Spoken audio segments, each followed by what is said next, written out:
विद्यार्थी गुणगौरव सोहळा आणि मार्गदर्शन समारंभाच्या निमित्ताने उपस्थित झालेले मनीषजींनी ज्यांचा सुंदर असा उल्लेख केलेलाच आहे, परंतु अगदी विशेष शब्दांमध्ये सांगायचं झालं तर मध्ययुगीन भारताच्या इतिहासामध्ये आपण जर डोकावून पाहिलं तर या मध्ययुगीन भारताच्या इतिहासामध्ये एक तेजस्वी आपल्याला पाहायला मिळतो, तो म्हणजे हिंदवी स्वराज्य संस्थापक छत्रपती शिवाजीराजे।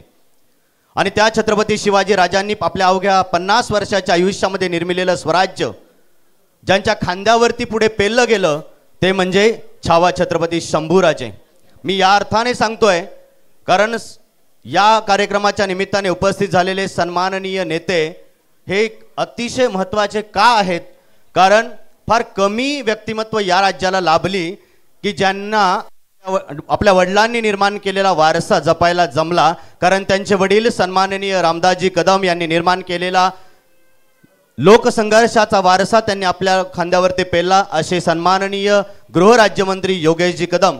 त्याचप्रमाणे त्यांच्या समवेत उपस्थित झालेले आणि या कार्यक्रमाचे प्रमुख मार्गदर्शक प्रमुख आयोजक आपल्या सर्वांना ज्ञात असलेले व्यक्तिमत्व सन्माननीय मयूरशेठजी पाटील, त्याचप्रमाणे त्यांना साथ देणाऱ्या नगरसेविका नमिताताई पाटील, त्याचप्रमाणे प्रभाग क्रमांक 10 चे सन्माननीय नगरसेवक संतोषप्पा तरे, तसेच शिवसेना शहर प्रमुख सन्माननीय आमचे स्नेही रविशेठजी पाटील, त्याचप्रमाणे जिल्हा संघटक छायाताई वाघमारे, त्याचप्रमाणे मांडा टिटवाळ्यातील आपल्या सर्वांना ज्ञात असलेले व्यक्तिमत्व सन्माननीय मंडळ अध्यक्ष शक्तिबानजी भोईर, तसेच सन्माननीय तहसीलदार शेजवळ साहेब आणि सर्वच मान्यवर।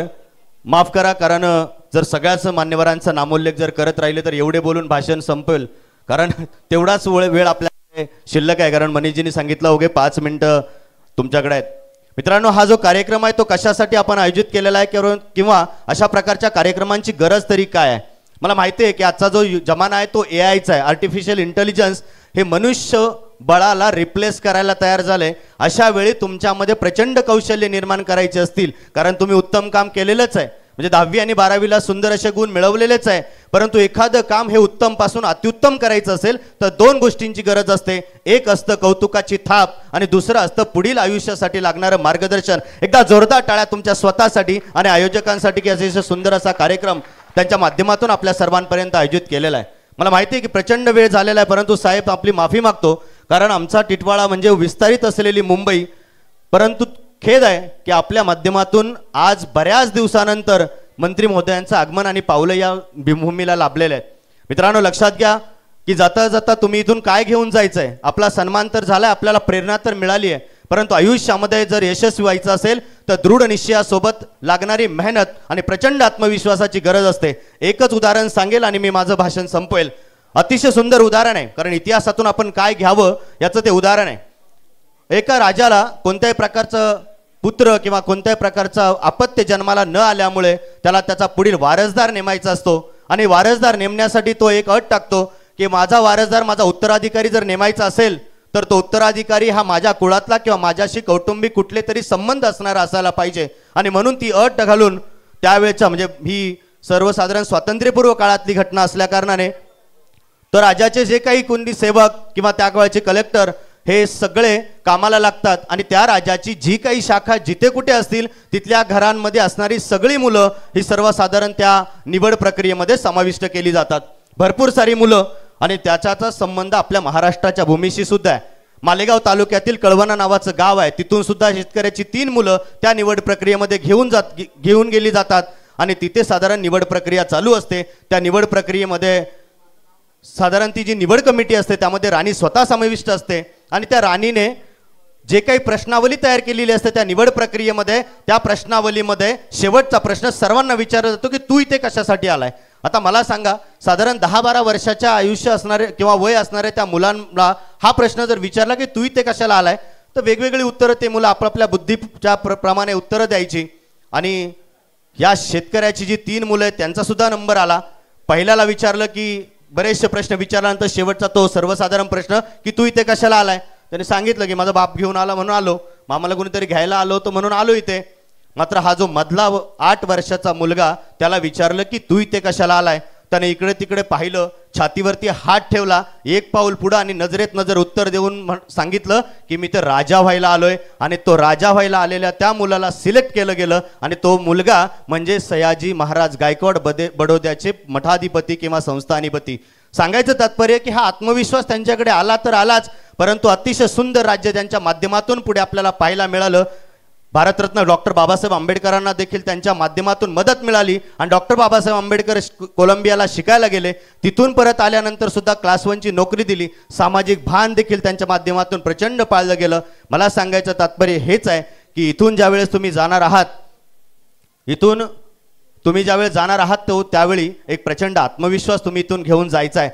जेव्हा आपण एखादं पुस्तक वाचत असतो, ते पुस्तक वाचत असताना ते पुस्तक आपल्यामध्ये भिनवण्याचा प्रचंड आपण प्रयत्न केला पाहिजे, कारण त्यातून मिळणारं ज्ञानाग्रहण हे आपल्याला आयुष्यभर कामाला येत असतं. मला माहिती आहे प्रचंड वेळ झालेला आहे, त्यामुळं अधिकचं काही मी न बोलता एवढंच सांगेल की बाळांनो, की इथून ज्यावेळी तुम्ही बाहेर पडाल त्यावेळी जी सुरुवात होते ती तुमच्या आयुष्याची संघर्षाची सुरुवात असणार आहे. कारण तुमची जी काही परिस्थिती असणार आहे ती परिस्थिती स्वतःला निर्माण करायची आहे. मग ती चांगली की वाईट हे प्रचंड नेहमी निश्चित तुमच्या स्वतःच्या हातामध्ये आहे. आळस जरी झालेला असेल तरी सगळ्या विद्यार्थ्यांनी स्वतःसाठी एकदा जोरदार टाळ्या होऊन जाऊ देत की प्रचंड वेळ झालेला असताना सुद्धा तुम्ही आम्हाला एवढं मोठ्या प्रमाणामध्ये सहन करताय. म्हणून माझं कायम आणि आवडतं वाक्याने मी माझ्या मनोगताचा शेवट करेल. मी नेहमी सांगत असतो की बऱ्याचदा आपण यशस्वी होण्यासाठी कारण देत असतो की आम्ही अपयशी का झालो किंवा आम्ही अपयशी का होतोय. त्या अपयशाची कारणं देत असताना आम्ही सांगतो की माझी परिस्थिती अशी होती, माझी परिस्थिती तशी होती. मात्र त्या परिस्थितीवर जर कुणाला मात करायचं असतील तर ओळी मनामध्ये कोरून घेऊन पुढे आयुष्यभर जगायचंय. नेहमी मी जिथे कुठे जात असतो तेव्हा ह्या ओळी नेहमी सांगत असतो. ते म्हणजे एखादा जर आयुष्यामध्ये संघर्ष करत असेल आणि एखाद्या झोपडीमध्ये तो राहत असेल तर त्या झोपडीमध्ये राहत असताना त्याला त्याच्या संघर्षामध्ये ती झोपडी कधी आड आली नाही पाहिजे आणि त्यानं स्वतःला सांगितलं पाहिजे या झोपडीत राहून फक्त राजमहालाची अपेक्षा आम्ही कधी धरणार नाही, या झोपडीत राहून फक्त राजमहालाची अपेक्षा आम्ही कधी धरणार नाही, तर याच झोपडीत येणाऱ्या सूर्यकिरणांची शपथ घेऊन सांगतो या झोपडीच्या जागी राजमहल बांधल्याशिवाय राहणार नाही. एवढी प्रचंड ऊर्जा आणि आत्मविश्वास आणि प्रेरणा घेऊन आपण या ठिकाणाहून जाल अशी अपेक्षा व्यक्त करतो. आज आमचे परमस्नेही आणि या कार्यक्रमाचा खऱ्या अर्थानं कणा ज्यांचं सुंदर असं निवेदन आपण पाहताय आमचे मित्र. आणि खरं म्हणजे सर आपण देखील कोकणच्या भूमीचं नेतृत्व करता आहात. अवघं 39 वर्षामध्ये म्हणजे डॉक्टर APJ अब्दुल कलाम यांनी सांगितलं होतं की तरुणांनी राजकारणामध्ये आलं पाहिजे. आणि आपण जर आज या मंचावरती जर पाहिलं तर आमच्या मांडा टिटवाळ्याचा विकास सुद्धा याच सगळ्या तरुण राजकारणींनी केलेला. एकदा जोरदार टाळ्या होऊन जाऊ त्यांच्यासाठी सुद्धा. कारण कोकणाबद्दल सांगायचं झालं तर हे प्रतिष्ठान सुद्धा स्थापन करत असताना प्रदीपजी गाणेकर साहेब असतील, मनीषजी लोंढे साहेब असतील, नाव सुद्धा सुंदर दिलंय. छत्रपती शिवाजी राजांचा वारसा कोकण स्वराज्य. कोकणाबद्दल सांगायचं झालं तर कुसुमाच्या भाषेमध्ये सांगेल की कोकण म्हणजे निसर्ग देवतेला साखर झोपेत पडलेलं गोड स्वप्न म्हणजे कोकण. अभिमान तर आपल्याला असलाच पाहिजे. आणि त्या कोकण भूमीचं आपण नेतृत्व महाराष्ट्र राज्याच्या विधानसभेमध्ये करत असताना आपला देखील हा सर्व कोकणवासियांना अभिमान आहेच.